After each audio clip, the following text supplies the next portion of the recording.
Hujambo na karibu tena mtazamaji wa The World News katika kipindi hiki cha ulimwengu wa siasa. Mimi ni Adam Hussein. Katika mashambulizi yake dhidi ya Wahouthi, Marekani inakosa ushirikiano kutoka nchini Urusi.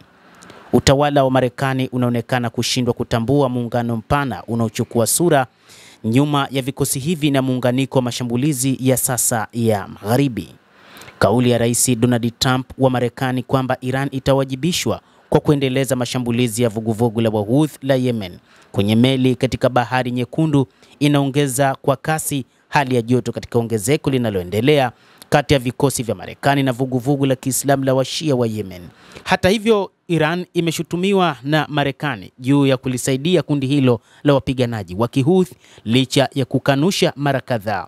Lakini pia Marekani imekuwa na shinikizo juu ya upande wa suala zima la nyuklia ndani ya taifa hilo la Iran, huku taarifa zikisema kwamba mpango wa Marekani na Israel ilikuwa ni kufanya shambulizi katika vituo vya nyuklia vya Iran katika kipindi hiki cha mwanzoni cha mwaka 2024, ambapo Marekani kupitia Dmitry Peskov, msemaji wa ikulu ya Kremlin, aliweka wazi kwamba wataitetea Iran juu ya suala zima la nyuklia, na Iran ina kila nafasi na ina kila namna ya kuwa na mifumo ya utengenezaji wa nyuklia kwa ajili ya matumizi ya kiraia.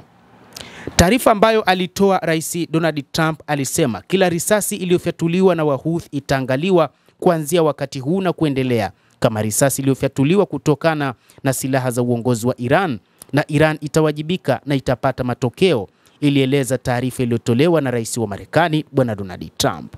Katika hotuba yake ya Jumapili ya wiki iliyopita, wakati kiongozi wa Wahouthi Abdul Malik al-Houthi aliapa kuijibu Marekani kama adui wao katika mashambulizi yake ambayo alisema kwamba watatumia makombora kulenga shehena ya ndege, meli za kivita, meli zingine, aliongeza Abdul Malik al-Houthi. Alisema pia kwamba tuna chaguzi za uenezaji, iwapo itaendelea na uchokozi wake tutahamia kwenye chaguzi za nyongeza, kulingana na ripoti iliyotolewa na AP.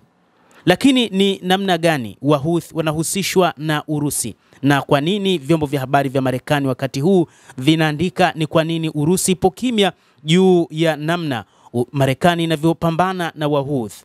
Wapiganaji wa Kihouthi ni wapiganaji wa kipekee katika ukanda wa Mashariki ya Kati, lakini pia wanadaiwa kuongozwa na wa Iran na vile vile wanaunganishwa sasa na Warusi.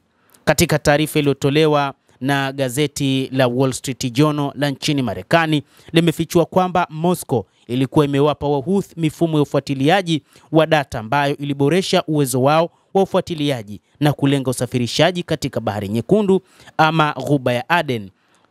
Meli za Kirusi na za Kichina kwa upande wake zilihakikishiwa na zimepokea njia salama kupitia mlango bahari wa Bab el-Mandeb, tofauti na meli zilizotoka katika mataifa ya Magharibi pamoja na zile za Wamarekani na za Israel ambazo zimepokea mashambulizi.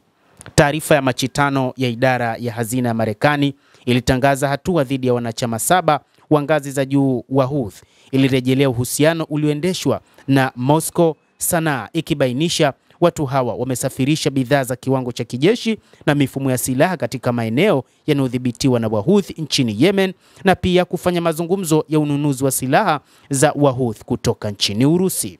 Ikumbukwe katika kipindi cha mkutano wa BRICS uliofanyika huko Kazan, miongoni mwa viongozi wa Kihouthi walikuwa na ziara nchini Urusi licha ya kwamba hawakuhusika katika mkutano wa BRICS. Hili pia limeonyeshwa kwamba huenda Urusi ina ushirika na kundi hili la Wahouthi. Hii ni kulingana na gazeti la Kimarekani la Wall Street Journal.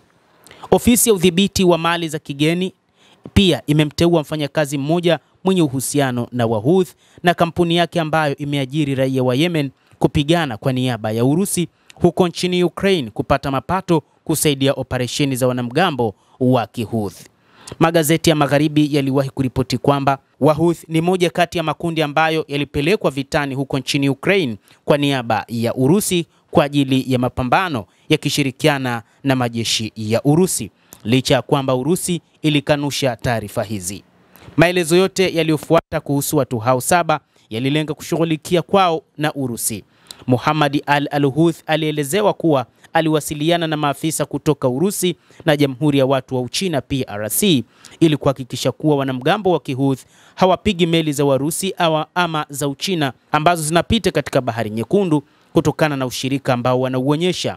Mfanyakazi mwingine wa Wahouthi, Ali Muhammad Muhsin Salih Al-Had, alielezewa kuwa kama mfadhili mkuu wa ununuzi wa silaha za Wahouthi, akitumia wadhifa wake katika mahakama maalum ya jinai na makampuni ya makombora kufadhili na kutatiza ununuzi wa vifaa vya hadhi ya kijeshi kwa niaba ya Wahouthi. Kama sehemu ya juhudi hizi, amesafiri hadi Urusi ili kupata vifaa vya ulinzi vya Wahouthi ili waweze kudhibiti eneo zima katika eneo la Yemen. Imekuwa ni tuhuma sasa kwa Urusi, lakini Urusi haikueleza lolote, na hata katika kipindi hiki ambapo Marekani imeamua kuanzisha vita dhidi ya kundi hilo la wapiganaji huko nchini Yemen, Urusi imekuwa kimya, na ndio maana magazeti ya nchi za kimagharibi ikiwa ni pamoja na Wall Street Journal ikihusisha Urusi na Wahouthi. Uhusiano wa Warusi na Wahouthi una mantiki ya wazi kulingana na The Wall Street Journal. The Wall Street Journal inasema kwamba Moscow inaendeleza uhusiano wa karibu zaidi wa kimkakati na Iran kwa kujiona kuwa katika vita na nchi za magharibi huko nchini Ukraine na kujihusisha katika juhudi pana za kimkakati za kuangamiza na kudhoofisha Marekani na washirika wake. Ni dhahiri imebainisha jitihada zilizofaulu za Wahouthi za kuvuruga usafirishaji wa meli kwenye Bahari Nyekundu kama njia ya kukabiliana na shinikizo ambalo ilikuwa na furaha kurudi nyuma. Msimamo huu wa Warusi ni ushahidi wa mtazamo wa kimkakati wa kisiasa na wakina, ikishiriki katika mapambano ya muda mrefu ya kumomonyoa na kurudisha nyuma mamlaka ya Marekani na Magharibi. Moscow inatambua washirika wa shinikizo zinazowezekana na kutafuta njia ya kuwasaidia. Mbinu hii inatumika mara kwa mara. Kwa mujibu wa Wall Street Journal, imeeleza kwamba kama matokeo, muhtasari wa mhimili wa kimataifa dhidi ya Magharibi, ikiwa ni pamoja na Urusi, China, Iran na wateja wengine mbalimbali na washirika wa Korea Kaskazini, sasa wanaweza kutambuliwa kwa njia ya vitendo ya ushirikiano katika nyanja zinazoenea kutoka Keski hadi Bab el-Mandeb moja kwa moja. Uamuzi wa Marekani wa kuongeza joto dhidi ya Wahouthi na sasa dhidi ya Iran pia una mantiki ya wazi. Hadi sasa Waislamu wa Yemen walikuwa wameanzisha mapambano kwenye njia za meli ambao ulileta matokeo yaliyotarajiwa kwa gharama ndogo. Wa Iran walikuwa wamepata njia ya kuunga mkono vitendo vya vita dhidi ya maadui zao bila gharama yoyote kwao wenyewe.